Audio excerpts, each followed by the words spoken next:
As a child, Ellie has always been curious about astronomy and radio signals. She can spend the whole afternoon at the radio contacting different parts of the world just for fun, keeping track of all her calls on a map. Her father always supports her and they often look at space together with a telescope. Ellie dreams of contacting aliens someday, but sometimes she also wonders if she could also use a radio to communicate with her dead mother. Years later, Ellie is a doctor working for the Search for Extraterrestrial Intelligence program or SETI at the Arecibo Observatory in Puerto Rico. Just like during her childhood, she spends hours sitting at a radio searching for emissions sent by aliens to prove they're real. Her blind coworker Kent has respect for what she does because nobody sits to just listen anymore. Ellie starts a new map marking all the spots in the galaxy she's already checked. One day while having lunch at a restaurant, Ellie is approached by Palmer who asks about the observatory's current work. He's writing a book about how technology affects third world countries and has a little plastic compass that he tries to gift Ellie, but she gives it back. Palmer gets flirty and they agree to meet on Tuesday. Soon the president's science advisor David arrives to check on the research, but it's clear he doesn't want to be there. On Tuesday night they throw a party and David keeps explaining how science projects need to make profit since it's using people's taxes.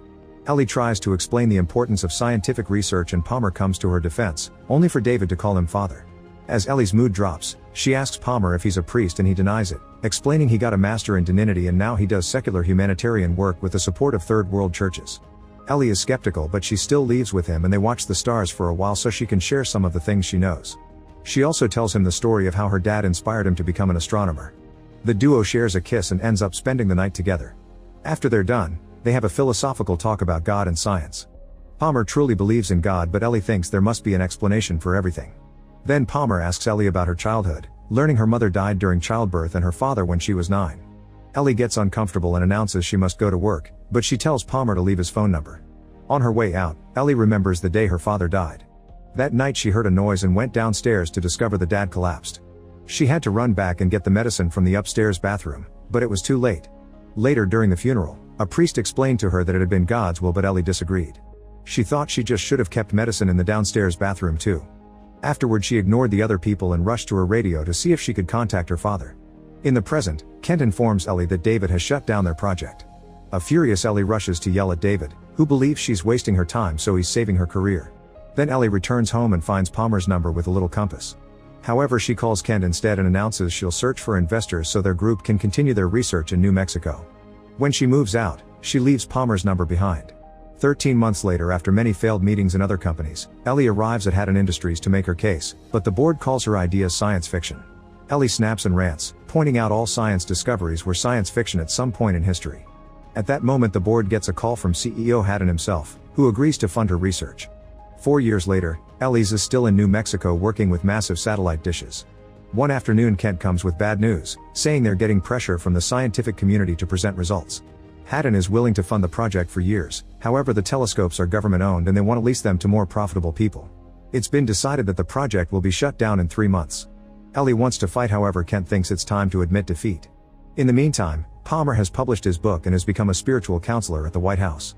He appears on TV and explains he isn't anti-technology, but he believes people have lost the way because they're obsessed with computers instead of finding meaning in life. Days pass and Ellie never stops listening. One evening, she's shocked to hear a pulsing noise. Getting very excited, she immediately calls her team to give them the coordinates while she rushes back to the observatory. The team gets excited too and starts connecting as many machines as possible as they turn the satellites to get a better signal. They work together to do all the tracking and recording, happily confirming it comes from outer space. It appears to come from the star Vega, 26 light-years away. This means it's been traveling for over 20 years. Suddenly the transmission stops and Ellie is about to lose hope, but luckily it soon restarts. Ellie realizes the pulses represent prime numbers, which means it's not random and someone specifically sent it. After the team argues on how to proceed, they agree to call everyone. The next morning the area fills with reporters and national security advisors. The team explains other stations have confirmed their discovery, but National Security Council leader Kitts is still not happy that the team told the world instead of keeping the information classified. At least this time David defends her, explaining that without the help of other stations they would have lost the signal. With Kent's assistance, they discover a second signal coming with the first one and they connect it to a TV. The team starts messing around with the settings and finally manages to decode the signals into a video message. It's a recording of Hitler's opening speech at the Olympics. This is the first television transmission that went into space and the aliens have sent it back as a hello. The White House panics and the president makes an announcement of the alien contact while trying not to mention Hitler, assuring reporters that the message is benign. Ellie gets ready to talk in public, however David is called as the leader of the investigation instead. Meanwhile, Kent continues to analyze the signal and realizes it has structure. They put together all the extra frames that don't belong to the Olympics video and discover it translates into massive amounts of data. Soon Ellie makes a presentation about this data and David announces the government will take over the decryption, causing Ellie to protest because this has always been her private work. White House official Rachel allows Ellie to keep control of the investigation, but all progress must always be privately discussed with the government first before making any public announcements. Soon media all over the world is talking about this discovery. Neo-Nazi protesters take over the streets while religious attendance is on the rise. Health organizations are also worried that mass self-deletion may become a big problem because some cults have already started to die. As everyone on TV starts arguing science versus religion, thousands of people camp outside the facility in New Mexico. Some are just praying, others are just watching, but many are also protesting. Ellie is shocked to see a shady organization is offering UFO abduction insurance. At least most people are having fun, but she worries about a religious fanatic named Joseph who keeps inspiring hate. 3 weeks after the discovery, Ellie goes home to find an email from an unknown sender. The text says, "Take me to your leader," and Ellie replies, "Who are you?" The answer quickly comes saying, "I've got a secret," and showing part of the alien message. As Ellie gets angry over a potential hacker, she gets a phone call and fax for a special appointment. Moments later, a helicopter drops Ellie at the airport and she enters a private plane to meet Haddon, the man who funded her research and sent those emails. He lives in that plane and considers Ellie one of his most valuable investments, which is why he researched her. Haddon plays a video that summarizes Ellie's life and achievements before revealing he used to be an engineer too, which is why he hates how the government and religion get in the way of science. Then Haddon announces he's deciphered the data and plays it on the screen, showing it must be arranged in 3 dimensions to understand it. The next day Ellie presents this discovery to the government, explaining the data contains blueprints for some kind of machine. Since they can't tell what the machine is for, an argument ensues to decide if building it or not, since it could be dangerous. The subject of God keeps coming up and Ellie is shocked to see Palmer arrive, saying they should find a middle point. The argument is interrupted by the arrival of the president, who hears everyone out. That night a party is thrown to celebrate this progress and many protesters gather outside, including Joseph. They ask scientists to get a real job instead of wasting tax dollars. Ellie meets with Palmer and they have another philosophical discussion. She explains she needs proof of things and Palmer asks her to prove she loved her father, which leaves her speechless. At that moment they're interrupted by big news that leaked on TV. It's been discovered that the machine is a one-person spacecraft. An emergency meeting is held at the White House and they agree to build the machine, so the president will contact other nations to spread the risk and cost. A selection committee is formed and Palmer is in it. They'll interview a bunch of candidates to decide who gets to travel in the machine. To Ellie's shock, David resigns as science advisor so he can be a candidate too. Soon media starts discussing how much this whole project will cost the country and who is worth of making such a trip. There's a lot of controversy surrounding the 10 final candidates because 1/3 are American, and Japan doesn't volunteer anyone in exchange for a systems integration subcontract. Ellie appears on TV saying the traveler should understand the language of the message and that she doesn't think the aliens would send them something that doesn't work, so it shouldn't be dangerous. This doesn't stop the top astronaut on the list from withdrawing his candidacy when his scared children ask him to. Later Ellie meets with Palmer and explains that due to time dilation, the person will only spend 4 years in the ship but 50 years will have passed on Earth. She thinks the sacrifice is worth it if it means finding such important answers, and they end up kissing again. On the day of the candidate interviews, Ellie does incredibly well and the committee is ready to finish. However, Palmer cuts in to ask her about her atheism, which makes her look bad in front of everyone. In the end, David is the chosen one. In the evening, Palmer visits Ellie to explain he couldn't choose someone who thinks most of the world is delusional, so a crying Ellie gives him back the compass and kicks him out. The machine is built at the Kennedy Space Center in Cape Canaveral, and crowds begin gathering there too. Lots of testing is being done using a robot to detect any side effects for the passenger. On the day of the launch, Ellie attends the event and David tells her he wishes her idealism had been enough, but unfortunately the world runs on a profit system. Then Ellie joins the team in the control room and watches in excitement how the spacecraft is activated, its rings rotating around it as some sort of accelerator. While the final tests are run, Ellie looks at the monitor and notices Jospa pretending to be a worker near the ship. She immediately warns David and everyone runs to tackle Joseph down, but it's too late. He activates a bomb and a huge explosion brings down the tower. As the crowd panics and runs, the falling parts destroy the ship and kill a bunch of workers, including David.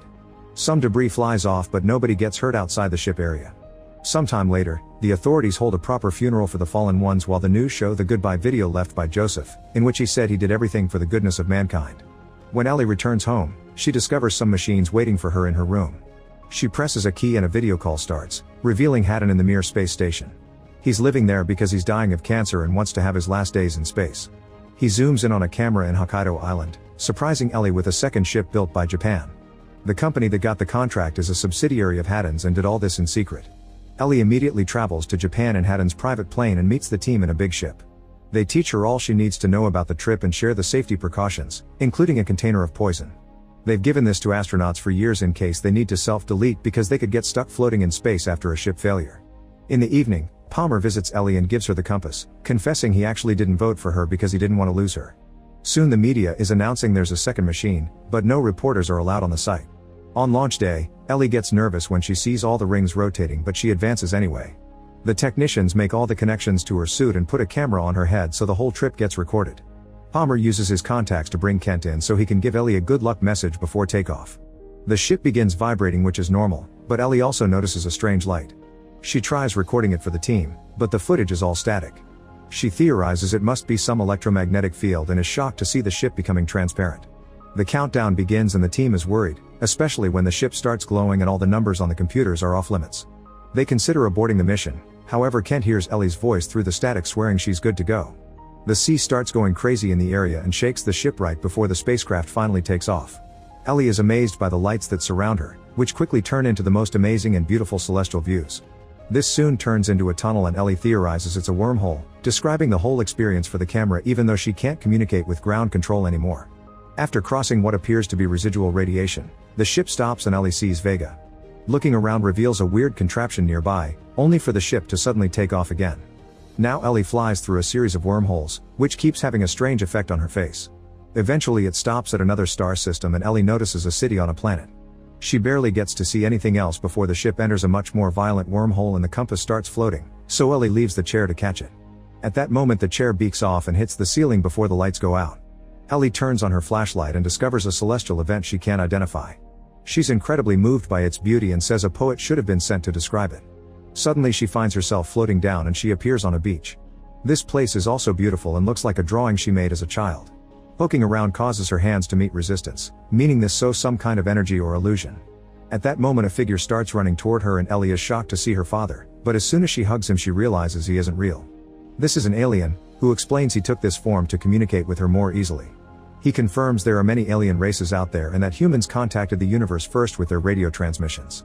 The travel system Ellie used wasn't built by his people, it was made by an unknown entity. The aliens watched humans and agreed they were worthy, so they sent them the blueprints as a first step for humanity to join the rest of the universe. After he says goodbye, Ellie watches a beautiful meteor shower appear in the sky. A light suddenly shines too brightly and Ellie finds herself back in the ship, which is landing back in the Japanese sea. The team panics and contacts Ellie, saying there was a malfunction and the ship never left. After Ellie is rescued she shares her whole experience, but the camera only recorded static. She swears it's all true, however Kit shows her a recording of the ship falling in seconds. The next day the president gives a speech saying this is only a misstep, but soon the other nations are getting into legal disputes. The media is full of criticism and conspiracy theories, especially when Kit steps down from his advisor position. Afterward a congressional committee led by Kit interrogates Ellie, who points out a wormhole can explain what happened. Time dilation could have made 1 second on Earth equal 18 hours out in space. Kit immediately calls her out because wormholes are just a theory and drops a big bomb. Haddon has died and it's believed this whole deal had been a hoax organized by him. Ellie cries as she begs people to believe her story, shocking herself by requesting them to have faith since she has no evidence. Her speech about awe, humility, and hope inspires Palmer, but the committee concludes her story is also a hoax. On her way out, Palmer joins Ellie in front of the cameras and a huge crowd, telling the world he believes her. Meanwhile in secret Rachel tells Kit that Ellie's camera recorded 18 hours of static. 18 months later, Ellie is working at a new base with extra radar since now SETI has enough funding to keep going. Kids visit the base during school trips and Ellie teaches them they must seek their own answers. Make sure to subscribe and turn on notifications so you can watch more videos like this. Thanks for watching.